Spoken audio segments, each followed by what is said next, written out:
If there is someone that President William Ruto really hates in Kenya, then it is the former Deputy President Rigathi Gachagua.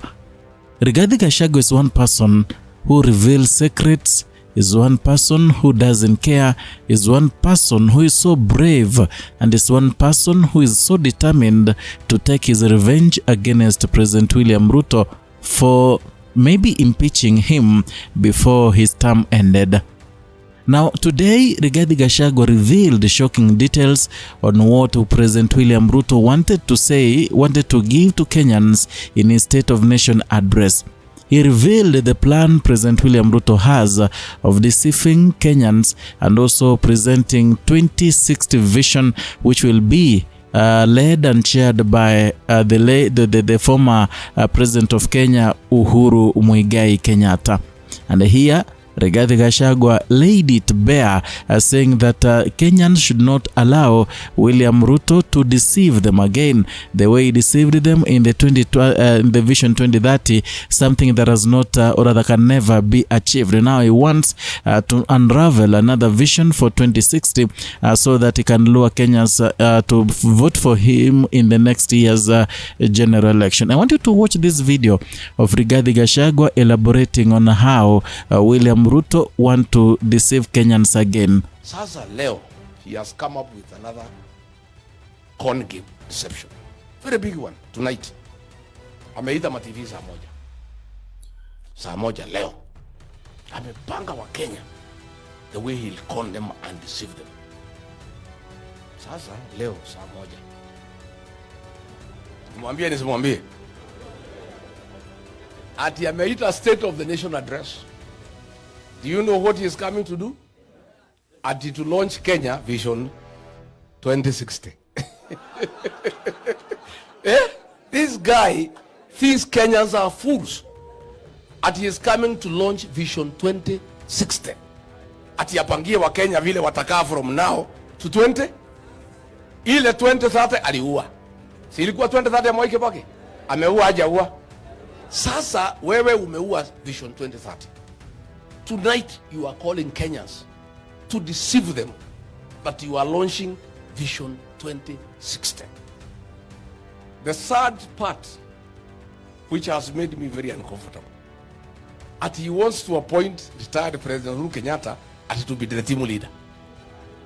Sisi namwambia, my elder brother, President Uhuru Kenyatta, please, usikubali kuingizwa kwa hiyo matope. So here, Rigathi Gachagua has given out 2 main points in William Ruto's State of Nation address. Number one, that William Ruto wants to present a Vision 2060. I really don't know what William Ruto will do with the Vision 2030 that Kenya has been working for the past few years. But here, he's talking about Vision 2030. And then point number 2, according to Rigathi Gachagua, Ruto wants to make President Uhuru Kenyatta, the former President Uhuru Kenyatta, to chair or rather to be the leader of Vision 2060, the one he wants to deceive Kenyans with. I'm using the words that were used by the former Deputy President Rigathi Gachagua. So many things are going on in this government, and especially now that we are approaching the 2027 general elections, we are going to see wonders. You know, they say that wonders shall not end, and these are exactly the things that we are going to see. At some point, I did a video where I said it will reach a point when William Ruto will lessen life, will make sure life is not as difficult as it is right now. Items, prices will come down, the cost of living will at least go down a little so that he can influence people into voting for him in the 2027 election. And also he will preach a lot of things, promise other big things, and this has started from what Rigathi Gachagua has revealed is going to deceive people using the 2060 vision, telling people how Singapore is achievable by 2060. And by the way, by 2060, you know, some of us, some of the Kenyans, some of the Gen Zs watakuwa wazee. By 2060 kuna watu hawatakuwa wenye wapo sahi. So he will deceive them for the sake of getting a seat come 2027. Once is re-elected, najua yatashamaliza term zake, he will go. Until 2060 tabaki pale, even before reaching the 2030 that people had visioned, had a plan on how to achieve the vision 2030. In this century, many things are happening in Kenya that should not be happening. In this century, there are many people who are going hungry. There are many people who cannot afford to send their children to school. There are people who cannot afford the basic needs. And we are saying that we are almost approaching 2030 vision. Now we should work on the vision 2060. It is one way, and it's about politics. It's about the coming election. That is why President William Ruto has resorted to bring the talk of 2060 here, so that he can bring so many things. He can promise Kenyans heaven, and we know that there is no that heaven. We can promise even Canaan, but we know there is no that Canaan. So it is all about the 2027 general election. Number 2, he chose the former President Uhuru Kenyatta, and now he wants to nominate him to be the patron of the 2060 conversation. There are high chances that he did not even talk to Uhuru Kenyatta, but is doing it for the sake of the people of for the sake of the coming general election, so that he can confuse the people of Kenya that Uhuru Kenyatta and Ruto, it's one thing, and therefore they will lose confidence in some of the people that are being sponsored by Uhuru Kenyatta. That is the reason number 1. In fact, if there are many reasons, of course, but the main reason why William Ruto chose on Uhuru Kenyatta, it is because of Edwin Sifuna. Edwin Sifuna, who is the Nairobi Senate and also the leader of the Linda Mwananchi, has been shocking the Kenya Kwanza team lately so much. He has been hitting them with raw facts. He has been having crowds, massive crowds following him.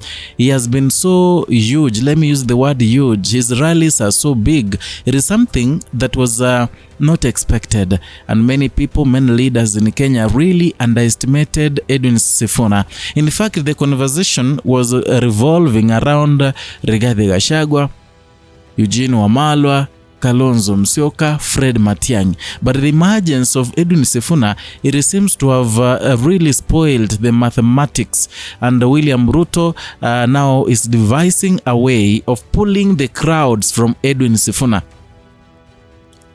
You know, in as much as Edwin Sifuna and the Linda Mwananchi are saying that they are not being funded by the former President Uhuru Kenyatta, when you look at everything that is happening in Linda Mwananchi in their rallies, you really don't need to know rocket science to understand that they are being facilitated. You see the closeness of Pauline Njoroge to Edwin Sifuna. In every place he goes, he is with the Pauline Njoroge. You know, you can realize that things are, there's something they're hiding. And we understand that Pauline Njoroge has been the right-hand woman of the former President Uhuru Kenyatta. So whatever he's doing in Linda Mwananchi is solely a plan. And by the way, the resignation of Pauline Njoroge was not out of love for the Linda Mwananchi or something. You know, she was sent. It is something that is well calculated, and therefore you must understand that Uhuru Kenyatta is having a hand in Linda Mwananchi. So for William Ruto to announce today, if he will announce, because Rigathi Gachagua has really spoiled it for him, if he will announce that Uhuru Kenyatta is the one who will be the patron for the 2060 vision, then that tells you that William Ruto is pulling a very bright, a very intelligent card to the people of Kenya. He wants to tell the people that things are not the same way they see them. And the people of Kenya, as always, they will see that Edwin Sifuna is, if his master has been with William Ruto, they are working with William Ruto, automatically Edwin Sifuna is working for William Ruto. That is what William Ruto wants the people of Kenya to understand, such that the kind the kind of reception, the kind of attitude the people of Kenya have towards Edwin Sifuna can be negated a little. And also from Fred Matiang'i, the same applies because he's in Jubilee, and Jubilee parties for Uhuru Kenyatta. And if he announces that they're going to go to work together with Uhuru Kenyatta, despite the fact that Uhuru Kenyatta doesn't know, that equally will brand Fred Matiang'i as a mole, as Ruto's mole in opposition. So if he'll do the same, then the only candidate who will remain will be Kalonzo Musyoka. And you saw the kind of rumor that was being peddled by the bloggers of Kenya Kwanza that Kalonzo Musyoka, has joined William Ruto. So if today the same happens, you'll realize that itabaki tu Kalonzo Musyoka, and dealing with Kalonzo Musyoka is not easy. Yani it's very easy because he is easy to manipulate.